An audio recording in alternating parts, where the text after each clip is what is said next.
It's been 3 years since John Mellencamp has put out a record. With the release of his 11th, Whenever We Wanted, set for October 8th, Mellencamp and band decided to preview the material live in New York City, at what you might consider an unlikely venue.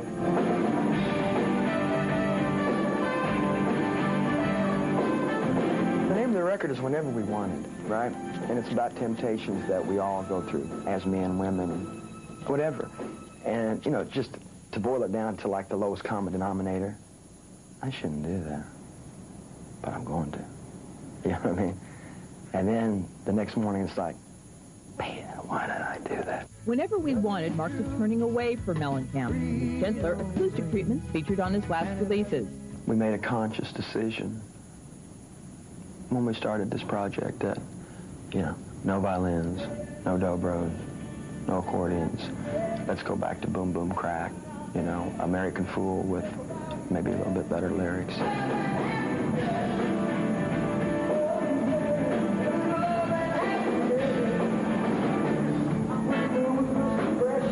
The first single from Whenever We Wanted is called Get a Leg Up, which is sort of boy meets girl, boy gives up on girl, but... There's a guy who was like, well, I'm throwing in the sponge, I'm going home. I spent a whole bunch of money and wasted a whole bunch of time, and this girl hates me. To find out, it was like, no, man, you hit the jackpot. You're lucky Pierre.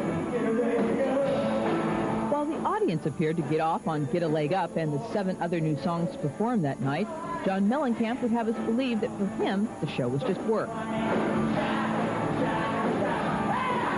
It's not really for me, you know what I'm saying? It's for them. Because if it's for me, I'd stay home.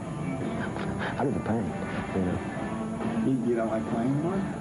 Oh, I never really did, you know. I mean, I never really considered myself that good a live performer. You know, I mean, there's, you know, I ain't got no dancers, man.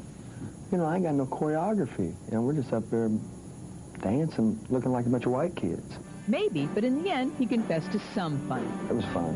The juxtaposition was what I liked about it. I mean, there we are with all that junk thrown up on that beautiful stage, and there's all my, you know, people who like John Mellencamp, and they got tattoos all over them, and their girlfriends got their boobs hanging out. They're in Carnegie Hall. It was great.